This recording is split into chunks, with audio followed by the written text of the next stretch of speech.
Now let's talk briefly, shall we, about this, well, the internet. And Alex Jones and what's happened there. People are rallying around Alex Jones. Most of them are saying something like this. You know, I don't like Alex Jones. You know, he's a 9/11, he's a truther. He was a Obama birther. He was a this and a that. I don't really like him. But First Amendment. This has nothing to do with the First Amendment. It's not the government. It's these behemoth left-wing companies that are doing these things. Apple, Facebook, and the rest of them. These behemoth left-wing companies. And there was a really excellent piece at Breitbart which says, well, let's take Facebook as an example. They haven't pulled down Antifa's postings on Facebook. Why is that? Antifa, the violent Marxist organization that seeks the destruction of America, the destruction of capitalism, that has done huge damage to buildings and people and riots, assault and battery left and right. Why are they still up there? Farrakhan, a Jew hater, a white hater, a segregationist, a vile, poisonous man who has decades worth of dripping, vile hate. Why is he still up on Facebook and these other sites? The reason is simple. Because they're liberal. They're Democrat. They don't believe in speech. I'm not talking about the First Amendment. They don't believe in speech. Does it really hurt to have Alex Jones up on YouTube or Facebook or whatever the platform is? Who's it hurting? Who's it hurting? The liberals used to defend the Nazis and the Klansmen marching in Skokie, Illinois, a Jewish community at the time. The ACLU used to lead the fight in court. That was a First Amendment issue. A serious First Amendment issue involving government. Town that didn't want the Nazis marching. But now, you see, Farrakhan's in, Antifa's in, Jones is out. Certain statues are in, certain statues are out. Certain speeches on college campuses are in, certain speeches are out. You can be the most loathsome leftist, no matter what you say, and you can wind up on MSNBC like Joy Reid. Or you can wind up on the editorial board of the New York Times saying hateful, curse-filled things about groups of people, especially white people, especially white men. And nothing will be done. In fact, you'll get a promotion. Farrakhan says the most outrageous thing about Jewish people. And Facebook doesn't care.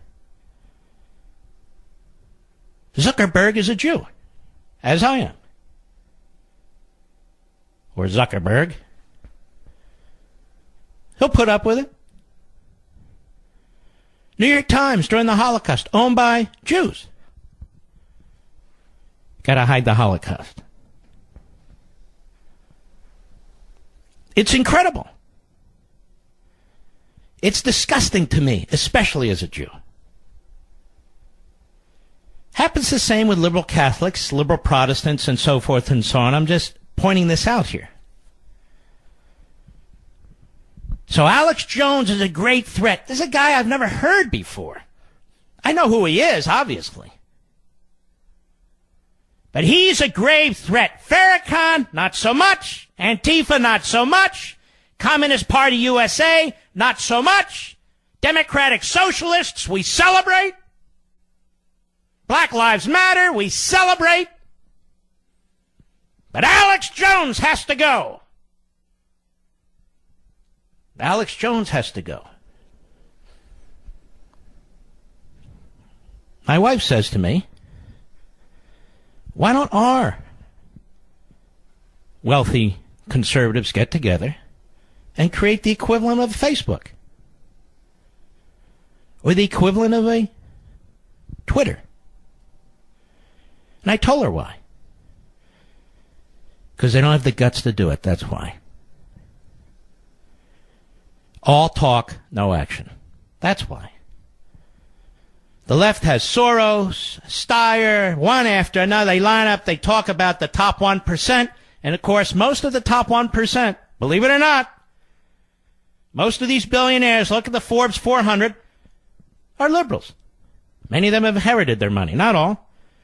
Buffett, Gates, Bezos. What about the Kochs? You can point to some, but the majority of them are them, leftists. We're all supposed to hate corporations, you know. Really? Well, who owns the Washington Post? Amazon. Effectively. New York Times is a corporation. NBC, ABC, CBS, they're all corporations. CNN's a corporation. MSNBC, that's a corporation. Corporatists. Liberals. Boards of directors. The vast majority of them are not made up of conservatives. The vast majority of corporations are not run by conservatives. These are bureaucrats who work their way up a bureaucratic system. Bureaucrats. Not all, but most. If corporations are so conservative, then why do we have NBC the way we have NBC and ABC and CBS? Right? Right. There's CNN. Has CNN? Why does CNN exist? I've asked this question before. They have no ratings. They try to be MSNBC. Most of their hosts really are low IQ. Why does CNN exist? Why? Because the corporate board wants them to keep pushing their propaganda. That's why. Why else? There's no other reason for CNN. All right, I'll be right back. Mark Levin. See, it's the Democrats who always attack speech. Whether it's the Democrats on Facebook, the Democrats on Twitter, the Democrats at Apple, Instagram, whether it's the Democrats attacking talk radio, whether it's the Democrats attacking Fox News, and I don't mean criticizing, and I mean aggressively criticizing. No, they want them out of business. The Democrats actually attack free speech in the First Amendment with statute after statute, claiming that election time is no time to allow people to spend money to get their message across. The whole point of the First Amendment originally was to protect, among all speech, political speech. And now we have a proposal by Democrats, it's circulating, for a government takeover of the Internet. Of the Internet. A government takeover of the Internet. Listen to these totalitarians. Read what they write. Listen to what they say. When you watch a CNN or MSNBC, these are effectively spokesmen for the federal government. They're statists. They're progressives. That's who they are. That's what they are. They are spokesmen and spokeswomen for what's in the best interest of the federal government. That's why they hate so many of us. We in the media, we're not the enemy of the people, but you hate the people. Except certain people.